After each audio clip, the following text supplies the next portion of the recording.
upang tayo po'y lubos ng gabayan ng ating pinakamamahal na Jesus pag-aral ng kanyang mga banal na salita. Praise the Lord. Hallelujah.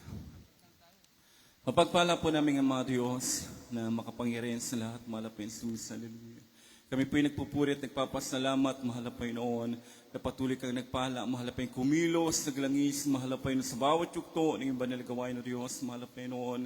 At kami po, Diyos, ngayon ay darako, mahal na Panginoon, sa pag-aaral ng mga banal mong salita, mahal na Panginoon. Dalangin po namin sa iyo, mahal na Panginoon, patuloy kang magpala, kumilos, maglangis, mahal na Panginoon, sa bawat salita na kasambitin o Diyos, dahil sa ganas sa akin, mahal na Panginoon, nang walang-wala po akong magagawa, mahal na Panginoon, minsan pa, kahabagan malamang ko, gamitin malamang ko, mahal na Panginoon, bilang daluyan ng espiritual ng pagpapala, mahal na Panginoon, patuloy ka magpala, mangusap, sa pamagitan ng mabanal mong salita, mahal na Panginoon, hallelujah, pagpalain bawas namin sa unat panalangin, naming minamal, ginagalang malapastor, with this straddle med, aming sinasaway, pinapalayas ko, nagkaaway, and believe and doubts, cast out in the mighty name of Jesus. Hallelujah, hallelujah, hallelujah, hallelujah, praise the Lord, hallelujah, praise the Lord. Palakpakan po natin na malakas sa ating dakilang Diyos. Everybody shout, praise the Lord. Everybody shout, hallelujah. Praise the Lord, mga minamalbag po sa lahat ang pumuli nagpapaabot ng pinakamataas pagpupuri, pagdakil at pagsamba para lamang po sa ating pinakamamahal na Panginoong Jesus po lamang mga minamahal at ating pong inaalala mga buting turo ng ating magulang sa Diyos, sa ating minamahal ginagalang malapastor, Wildis Almeda, beloved student pastor Linus Almeda, pagbati po sa ating mga beloved Almeda children, maging sa ating mga beloved preachers sa lugar ito, sa ating mga minamahal na kapatiran. Ako po'y nagpapabot ng isang magandang gabi po sa atin lahat, maging sa mga nanonood sa atin mga minamahal. Ako po'y nagpapabot ng isang magandang gabi, mga minamahal. At muli po ang pinakamataas, pagpuri, pagdakil at pagsamba, wala pong iba yan, kundi para lamang sa ating pinakamamahal na Panginoon. Kaya palakpakan po natin ang malakas sa ating dakilang Diyos. Bagrasot, praise the Lord. Bagrasot, hallelujah. Praise the Lord, mga minamahal. At tayo pinarako na sa pag-aaral ng mabanal na salita natin, dakilang Diyos. At ito po yung pamagatan natin na always trust in the Lord. Amen? Always trust in the Lord. Praise the Lord. Mga minamahal, basahin po natin sa Kawikaan, chapter 3, verse 19 hanggang 20. At balik po yan sa 5, mga minamahal. Praise the Lord. Amen. Praise the Lord.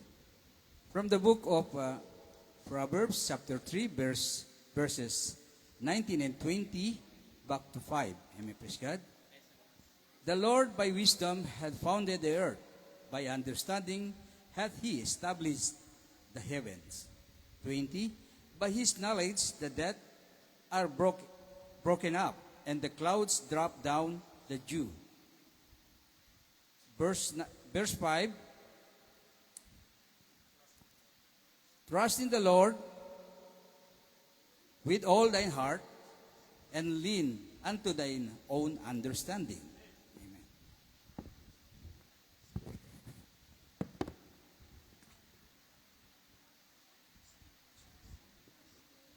Dito po sa aklat ng mga tagawikaan, Kapitulo 3, ang talata po ay 19:20 at balik sa 5.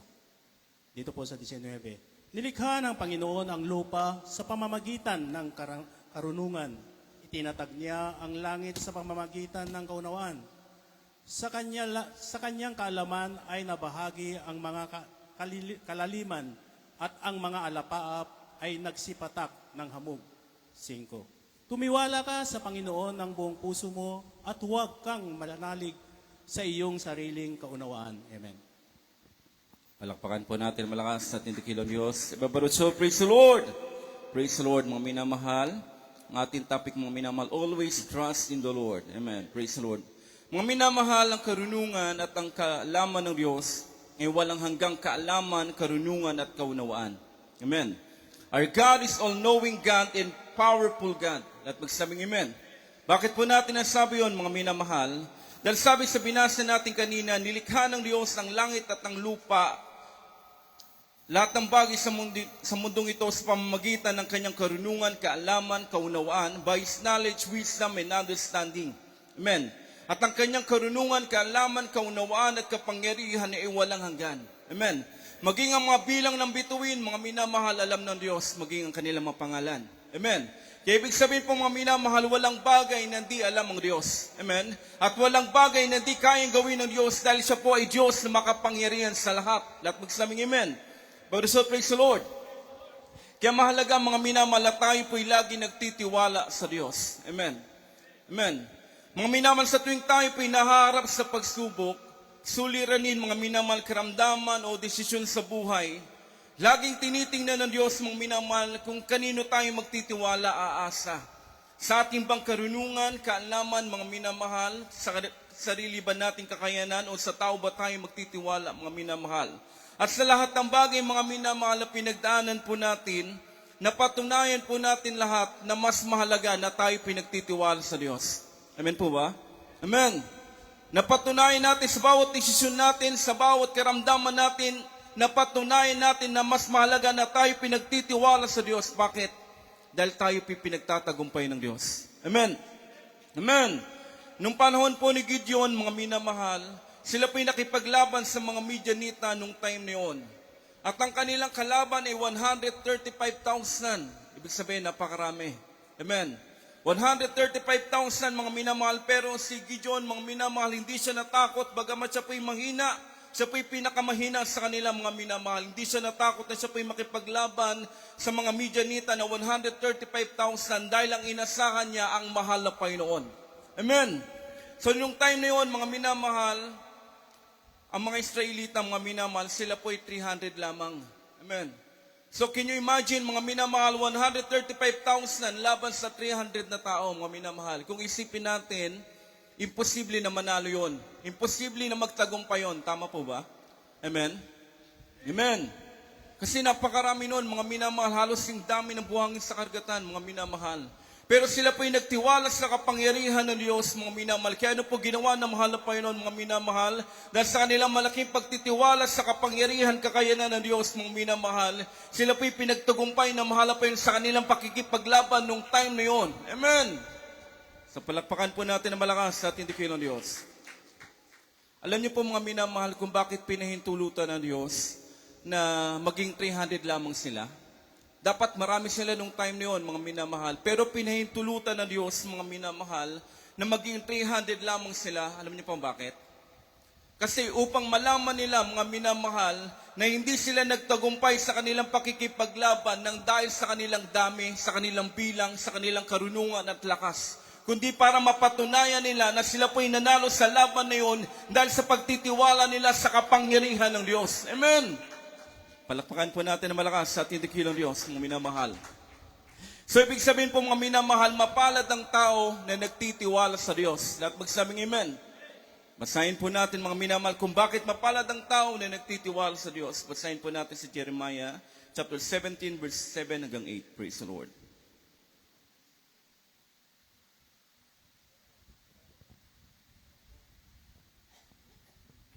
From the book of Jeremiah, chapter 17, verse 7 and 8. Blessed is the man that trusteth in the Lord, and whose hope in the Lord is.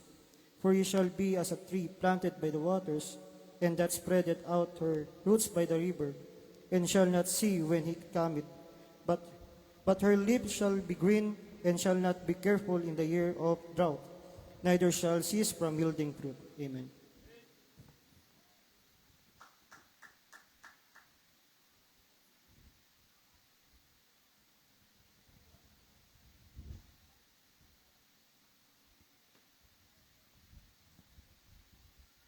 Dito po sa wikang Tagalog, mga minamahal, dito po sa Jeremias, ang kapitulo po ay 17, versikulo po 7 at 8, ganun po sabi, mga minamahal.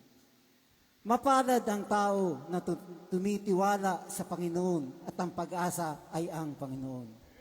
Sapagkat siya ay magiging parang punong kahoy na itinanim sa tabi ng tubig at nag-uugat sa tabi ng ilog at hindi matatakot. Pagka ang init ay dumarating, kundi ang kanyang dahon ay magiging sariwa at hindi mababalisa sa taon ng pagkatuyo o magdikat man ng pagbubunga. Palakpakan po natin malakas sa ating dikilang Diyos. Ibarusot, praise the Lord! Ibarusot, hallelujah! So sabi po dyan mga minamahal, mapalad ang tao na tumitiwala sa Diyos. Bakit po mga minamahal? Dahil para tayong isang puno na itinanim sa tabi ng ilog. Amen. Ang ilog, mga minamahal, ang isang puno na itinanim sa tabi ng ilog, mga minamahal, kailanman hindi po ito matutuyo. Amen po ba? Amen. Ang isang puno, mga minamahal, na tinabi sa tabi ng ilog, tinanim, mga minamahal, sa tabi ng ilog, mananatili itong matibay, matatag, dahil siya po ay nakatanim sa tabi ng ilog. Amen. So ano pang ibig sabihin ng talatang yan, mga minamahal? Ang nire-represent ng ilog, mga minamahal, ay ang Diyos na makapangyarihan sa lahat. Amen. At ang araw at ang tag-init, tagtuyo, kabalisahan, ang nire-represent yan, mga pagsubok, suliranin at trials sa buhay ng tao. Amen. So kapag tayo po umaasa, nagtitiwala sa Diyos, anumang pagsubok ang dumating sa ating buhay, anumang kahirapan, trials, kahirapan yan, mga minamahal, mananatili tayong nakatayo, mananatili tayong matatag. Bakit? Dahil tayo po nagtitiwala sa Diyos na makapangyarihan sa lahat. Amen. Anumang unos, mga minamahal, ang dumating sa buhay natin, anumang bagyo, mga minamahal, ang dumating sa buhay natin, asahan mo, kung ikaw ay patuloy na nagtitiwala sa Diyos, mananatili kang nakatayo, matibay, mga minamahal, dahil sa Diyos ka umaasa, sa Diyos ka nagtitiwala. Amen. So, praise the Lord. Patotoo ng kapatiran natin, mga minamahal na taga-province, mga minamahal, si Nanay Adelina Tapao. Iniwan siya ng kanyang mga mahal sa buhay, iniwan siya ng kanyang mga anak, mga minamahal, pero siya po'y nanatiling nakatayo, dahil sa kanyang pagtitiwala sa Diyos. Amen? Sabi niya, mga minamahal, di baling iwan ako ng aking mamahal sa buhay, mahal na Panginoon. Huwag mo lamang ko iwanan, mahal na Panginoon. Makakaya ko ang lahat ng bagay kung mananatili ka sa akin, mahal na Panginoon.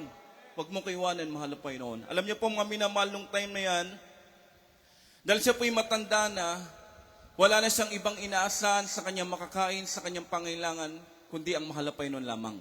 Dahil iniwanan nga po siya ng kanyang mga loved ones, mga minamahal. So yung time na yan, mga minamahal, pinakita sa kanya na mahal na Panginoon na sa lahat ng kanyang pangailangan, hindi siya pagkukulangin ng Diyos. Amen. So yung time na yan, mga minamahal, ang ating beloved na ni Adelina Tapao, mga minamahal, pagkagaling niya sa bahay sambahan ng Diyos, mga minamahal, overnight prayer, mga minamahal, pag-uwi niya sa kanilang tahanan, nagugutom siya, mga minamahal, wala siyang pagkain nung time na yon. Alam niyo po, mga minamahal, bago siya natulog, sabi niya, mahal na Panginoon, wala akong kakainin ngayon, mahal na Panginoon. Gusto ko, pagkagising ko, mahal na Panginoon, bigyan mo ako na makakain, i-provide mo ng aking pangailangan, mahal na Panginoon. Alam niyo po, mga minamahal, pagtulog ng ating beloved nanay Adelina Tapao na yan, mga minamahal. Pagkatulog niya, mga minamahal, maya-maya, pagkagising niya, merong kumakalabit sa kanya nung time na yon. At nung siya po'y kinakalabit, mga minamahal, nagising siya. So nung nagising siya, mga minamahal, nakita niya mayroong isang aso na kulay puti, malaking aso na kulay puti at ng kanyang mga mata ay kulay asul, mga minamahal. So nung nagising siya, mga minamahal, binugaw niya yung aso na yon para lang hindi siya kagatin kasi natakot siya na baka iniisip niya na siya po'y kakagatin. So binugaw niya yon, mga minamahal. So nung pagkabugaw niya yon, mga minamahal, para lang maitabo yung aso na yon, bigla yun nagluwa ng isang wallet, mga minamahal. Nagluwa yun ng isang pitaka, mga minamahal, na merong lamang pera, mga minamahal. So yung time na yan, mga minamahal, pagkabugaw niya doon sa aso, mga minamahal, at nailuwa yung pitaka, lumabas yung aso sa kanilang pintuan. At nung sinundan niya yun, kung saan nagpunta yung aso, mga minamahal, pagtingin niya, wala na yung aso.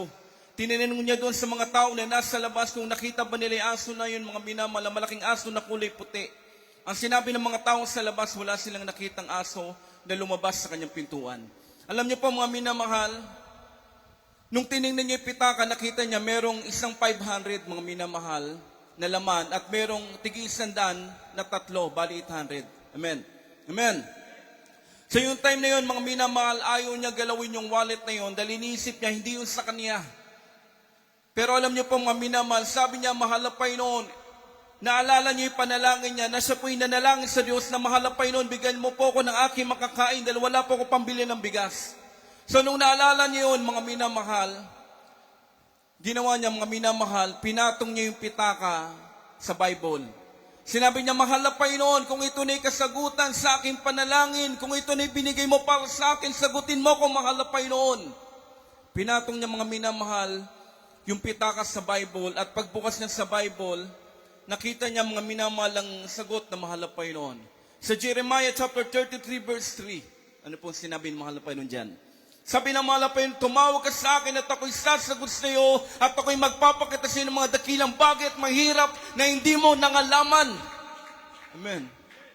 Sabihin po mga minamahal, kapag tayo pinagtiwala sa Diyos, mga minamahal, hindi tayo pababayaan ng Diyos. Amen? Amen! Kapag tayo po'y lubos na nagtiwala sa mahal na Panginoon, mga minamahal, kagaya ng patotoo na yan, kailanman hindi tayo mabibigo, hindi tayo papahiyan ng mahal na Panginoon dahil sa Kanya tayo nagtiwala at umasa. Amen! Kaya sa pangailangan niya, mga minamahal, nakita niya sa lahat ng kanyang pangailangan, sa Diyos sa umasa, pero hindi siya binigo ng mahal na Panginoon. Sa lahat ng pangailangan niya, ang Diyos ang nag-provide. Amen! Palakpakan po natin malakas sa ating dakilong Diyos. Barusot, praise the Lord. Barusot, hallelujah.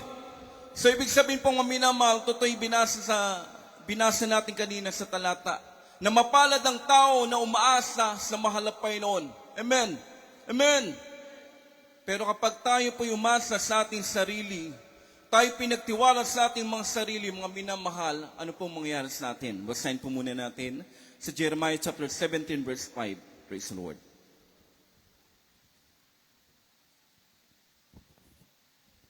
From the book of Jeremiah, chapter 17, verse 5. Thus saith the Lord, Cursed be the man that trusteth in man, and maketh flesh his arms, and whose heart departeth from the Lord. Amen.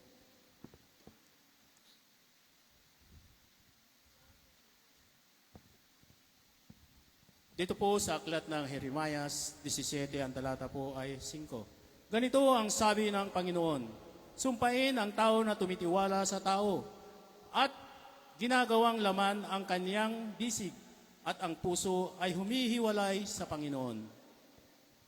Palakpakan po natin malakas at tinikilong Diyos. Barusot, praise the Lord. Barusot, hallelujah. Praise the Lord. Mga minamahal, sabi diyan, sumpain ang tao na tumitiwala sa tao. Amen. So, nung pandemic po mga minamahal, nakita po natin yung kaibahan ng tao na nagtitiwala sa Diyos at yung tao na hindi nagtitiwala sa mahal na Panginoon. Amen? Amen. Tayo po na mga nagtiwala sa Diyos, mga minamahal, lahat tayo nakaramdam ng sintomas ng COVID. Amen po ba? Lahat tayo nahirapan sa sakit na yun, mga minamahal, dahil lahat tayo naramdaman natin yun. Pero sa tuwing tayo pinakakaramdam ng ganun karamdaman, mga minamahal, alam natin ang Diyos ang magpapagaling sa atin. Alam natin di tayo pababayaan na mahal na Panginoon. Nagtiwala tayo sa Diyos. Di tayo umasa sa tao sa doktor, mga minamahal. Pero yung mga tao na umasa sa tao, mga minamahal, napahamak po sila. Amen po ba? Amen? Maraming mga tao nung time na yun, nung pandemic, mga minamahal, sila pa yung umasa sa tao, mga minamahal. Nakaramdam sila ng sintomas ng COVID, mga minamahal. Pero alam niyo po, mga minamahal, pagpunta nila doon, inuubo lang sila, mga minamahal, may lagnat lang. Malakas pa sila, mga minamahal, pero pag uwi nila, mga minamahal, sila po'y nasa garapon na. Amen. Amen. Dahil nung time na yun, mga minamahal, hindi ka pwedeng uwi sa pamilya mo na hindi ka nakikikremate nung time na yun. Tama po ba? Amen. Amen. Kaya ibig sabihin po, mga minamahal, pinagpala tayo ng Diyos. Amen! Kaya po ba natin palakpakan ng malakas at hindi kilang Diyos? Maging ang mga doktor nung time na yun, mga minamahal, na patunayan nila na may hangganan ng kanilang kakayanan. Amen? Kahit pinakamagaling na doktor nung time na yun, mga minamahal, hindi niya makita yung cure, yung lunas sa gamot, mga minamahal, para mawalan ka ng sakit ng COVID. Kaya sinabi ng mga doktor, mismo ng magagaling na doktor, nagsabi, wala tayong ibang mapagtitiwalaan ngayon kundi ang Diyos. Amen. Kaya ibig sabihin po mga minamahal, tayo po'y mapala dahil tayo po'y nagtitiwala sa kapangyarihan ng Diyos, sa kanyang kakayanan, mga minamahal. Hindi tayo nagtiwala sa tao. Amen. Amen. Kaya tayo pinagpala, mga minamahal. Tayo ng mga taga-Jesus Merald Crusade, mga minamahal. Tayo po'y lagi nagtitiwala, tumaas sa mahal na Panginoon. Kaya tanungin may may karamdaman dito na may ketong, makaramdaman na tinanggihan ng doktor, mga minamahal, kung sino ang nagpagaling sa kanila. Isa lang ating sasabihin ng Diyos sa makapangyarihan sa lahat, mga minamahal. Ang Diyos na lumikha ng langit at ang lupa. Amen. Alakpakan po natin malakas at tindikilong Diyos, mga minamahal. Kaya tayo pinagpala ng ating pinakamamahal na Panginoon, mga minamahal, dahil tinuruan tayo ng mahal na Panginoon na tayo tumiwala sa Diyos. At magsasabing amen. Kaya no matter what, mga minamahal, ano man ang mangyari, mga minamahal, sa Diyos lang tayo magtitiwala. Amen po ba? Amen. Minsan kapag tayo nasa alanganin sitwasyon, mga minamahal, doon nawawala yung pagtitiwala natin sa Diyos na. Amen po ba? Amen. Kapag iniisip natin na parang imposibleng bagay yung mangyayari, pero pagtiwalaan mo ang Diyos, mga minamahal, no matter what, mga minamahal, ano man ang mangyari, magtiwala ka lang sa Diyos, mga minamahal. Makikita mo ang kapangyarihan ng Diyos, kikilusan, mga minamahal. Dahil sa Diyos ka nagtiwala. Amen. Pero kung di ka magtitiwala sa Diyos, mga minamahal, hindi mo makikita ang himala ng mahal na Panginoon. Pero kung ang pananampalataya mo sa Diyos, higit pa sa 100%, mga minamahal, doon mo makikita, mga minamahal, sa alanganin sitwasyon, doon mo makikita yung pagkilos sa kapangyarihan ng Diyos, mga minamahal. Amen. Lahat na magsasabing amen. Praise the Lord. Mga minamahal, tinuruan tayo ng ating mga magulang sa Diyos na sa lahat ng bagay, sa Diyos natin iasa. Amen. Na kapag tayo may karamdaman, kapag tayo may mabibigat ng problema, suliranin man yan, mga minamahal, natuto tayo na sa Diyos tayo magtiwala. Amen. Na kaya kapag tayo mayroong mabibigat na problema, wala tayong ibang ginagawa kundi lumuhod manalangin sa mahal na Panginoon at alam natin na ayusin ng Diyos yan, mga minamahal.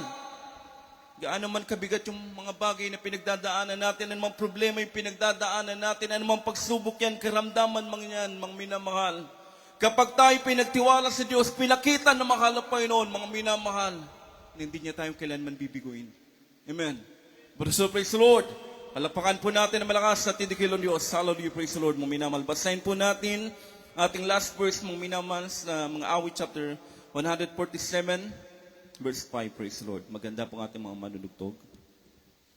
From the book of Psalms, chapter 147, verse 5. Great is our Lord, and of great power. His understanding is infinite.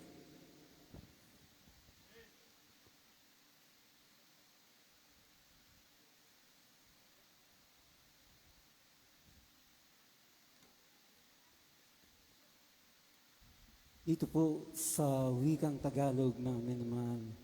Dito po sa mga awit, ang kapitulo po ay 147, versikulo po ay 5. Dakila ang ating Panginoon at makapangyarihan sa kapangyarihan. Ang kaniyang unawa ay walang hanggan. Palakpakan po natin malakas at tindikilong Diyos. Praise the Lord. Hallelujah. Sabi diyan, dakilang ating Panginoon at makapangyarihan sa makapangyarihan. Ang kanyang unawa ay walang hanggan. Amen. So wala na tayo pag-aalinlangan pa. Amen po ba? Dahil napatunayan natin ang ating Diyos ay makapangyarihan sa lahat, mga minamahal. Amen. Wala na tayong pag-aalinlangan pa, mga minamahal, dahil lahat tayo napatunayan po natin na ang Diyos na ating sinasamba, pinaglilingkuran, tunay at buhay na Diyos. Kayang gawin ang lahat ng bagay. Amen. Kaya magtiwala po tayo sa mahal na Panginoon, mga minamahal. Anumang desisyon natin sa buhay, anumang plano natin sa buhay, anumang pangarap natin, anumang gusto natin gawin sa buhay, mga minamahal.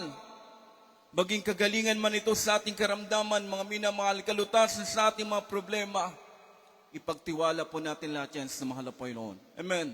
At ang pangako ng Diyos, mga minamahal, kapag tayo pinagtiwala sa Kanya, hindi tayo bibigoy ng mahal na Panginoon. Ang Diyos na nagpagaling sa ating karamdaman, ang Diyos na nagbago ng ating masamang buhay, mga minamahal. Amen. Kaya always trust in the Lord, mga minamahal. Sa ating mga Kristyano, mga minamahal, dapat sa lahat ng bagay, pinagkakatiwala po natin sa mahal na Panginoon. Amen. Sa lahat ng bagay, desisyon man natin yan sa buhay o pangarap natin, mga minamahal, mga gusto natin gawin, mga minamahal, lagi mong isang ayon sa mahal na Panginoon. Unahin mo muna ang kalooban ng Diyos, mga minamahal, pagtiwalaan mo ang mahal na Panginoon. Asahan mo, mga minamahal, anumang sitwasyon sa buhay mo ngayon, na dinadala mo ngayon, mga minamahal, pag pinagtiwala mo yan sa mahal na Panginoon, makikita mo yung kapangyarihan ng Diyos sa kikilos sa buhay mo. Amen. Tayo po magkaisang tumayo at awitan po natin dikilang Diyos. Praise the Lord. Awitin po natin ng tumawag ka. Iplat, tumawag ka.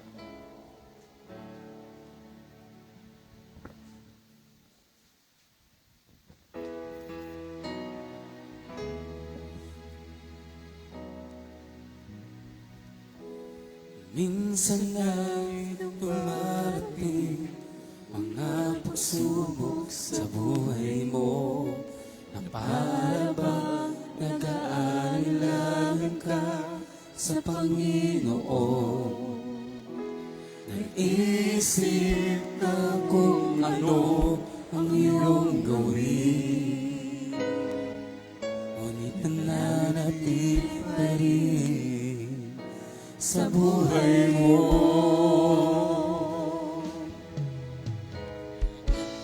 Huwag mawalan ng pag-asa, kaibigan.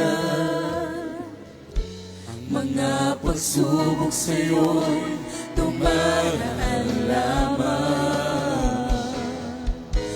Asahan mo, may handang tutulong sa'yo.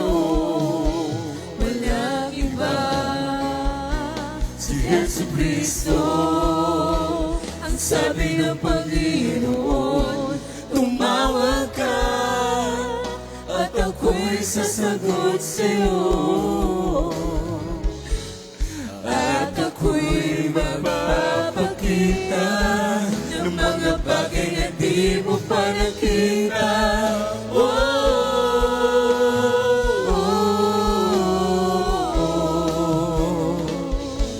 Walang imposible sa Panginoon. Hallelujah, hallelujah.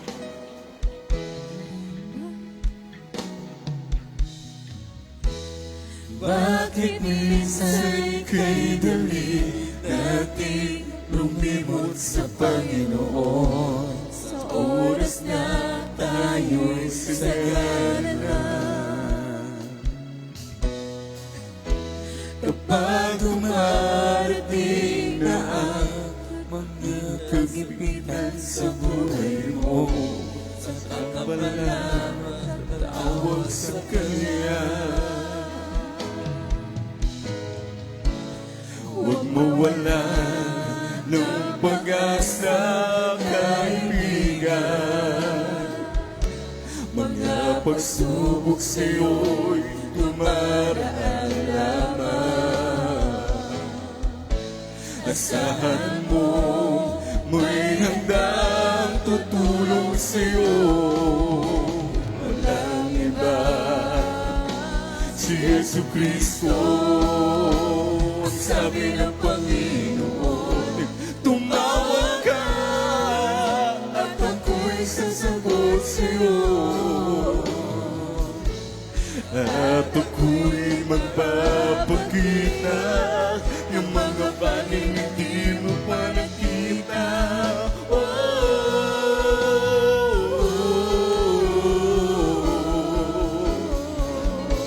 Walang imposible sa Panginoon. Hallelujah, hallelujah. Yung sabi ng Panginoon, tumawag ka at ako'y sasagot sa'yo.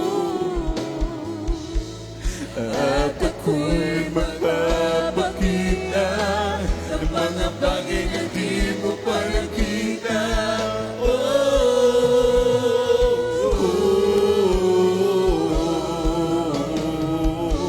Walang imposible sa Panginoon. Ang sabi ng Panginoon, tumawag ka at ako'y sasagot sa'yo. Hallelujah, hallelujah. At ako'y magpapakita ng mga bagay na di mo pa nakita.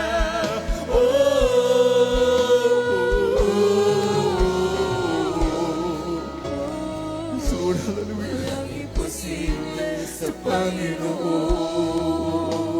Ang sabi ng Panginoon, tumawag ka at ako'y sasagot sa'yo. At ako'y magpapakita ng mga bagay na di mo pa nakita.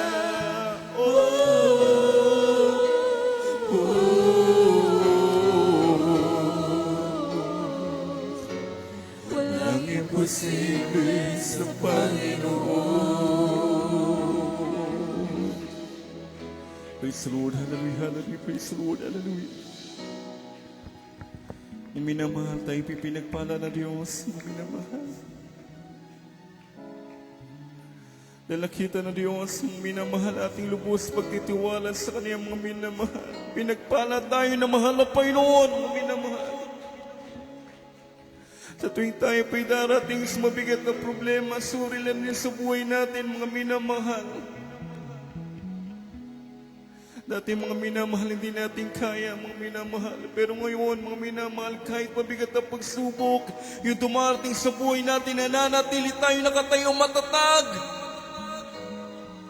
Dala naman pagsubok yan, mga minamahal. Alam natin, mga minamahal, hindi tayo pababayaan ng Diyos. Hindi tayo iwanan ng mahal na Panginoon, mga minamahal. Lagi siyang nandyan sa bawat natin, mga minamahal. Basta huwag lang tayo mawalan ng pag-asa, huwag tayo mawalan ng pagtitiwala sa mahal na Panginoon. Lagi tayo magtiwala sa kapangyarihan, kakayanan ng Diyos, mga minamahal. Lahat ng bagay, mga minamahal, kayang gawin ng mahal na Panginoon sa buhay natin. Praise the Lord, hallelujah. Tayo po'y magkais ng manalangin. Praise the Lord, hallelujah, hallelujah, praise the Lord, hallelujah. Mapagpala po namin ang mga Diyos, makapangyarihan sa lahat, mga Panginoon. Sa unat panalangin po namin minamahal, ginagaalang mga pastor, with this struggle, may tamalapain kami pinarako sa aming mapangilangan, mapanalangin sa iyo, mga Panginoon. Dalangin po namin sa iyo, mahal na Panginoon, hallelujah, patuloy mo pagpalain, pag-ingatan, aming mga beloved the children, 10 na kanilang mamahal sa buhay, mahal na Panginoon, maging aming mga kapatiran, mahal na Panginoon, patuloy mo silang pagpalain, pag-ingatan, provide ang kanilang mga pangailangan, mahal na Panginoon, maging sila at ang pangailangan, yung banalagawain sa lugar na ito, mahal na Panginoon, ikaw lamang aming inaasahan, pinagtitiwalaan, mahal na Panginoon, patuloy mo provide, mahal na Panginoon, aming mga pangailangan, sila na kami lubos na nagtitiwala, tumaas na, mahal na Panginoon, pagpalain bawas na amin, mahal na Panginoon, ito pong aming salamat na langit sa mga pangyarihan pangalan mo, aming pinakamamahal na Panginoon, in the mighty name of Jesus, praise the Lord, hallelujah, hallelujah, praise the Lord. Praise the Lord, mga minamahal, sa ating pong mga karamdaman, mga minamahal, ipatong po natin sa kamay natin, sa ulo, sa kamay po, itaas po natin, mga minamahal, praise the Lord, hallelujah. Kasaot po natin sa pangalan na ating pinakamamahal na Panginoon, hallelujah. Sa unat panalangin naming minamahal, ginagalang malapastor, Willie Straddlemed, aming pinakamamahal na Jesus, namin sinasaway, pinapalais ko, nagkaaway, karamdaman sa katapos po, leukemia, trangkaso, diabetes, cast out in Jesus' name, panghihina, panlalamig, panlulupaypay, cast out, in the mighty name of Jesus, and makaramdaman sa pangalan ni Jesus, cast out in Jesus' name, hallelujah, hallelujah, hallelujah, hallelujah, praise the Lord, hallelujah, hallelujah, praise the Lord, hallelujah, praise the Lord, hallelujah. Praise the Lord. Maminamala tayo po itatalon, 3 beses, jump 3 times. Hallelujah, praise the Lord. Hallelujah, praise the Lord. Hallelujah, praise the Lord. Hallelujah, praise the Lord. Hallelujah, hallelujah. At dito na po maminamala tapos sa ating pag-aaral.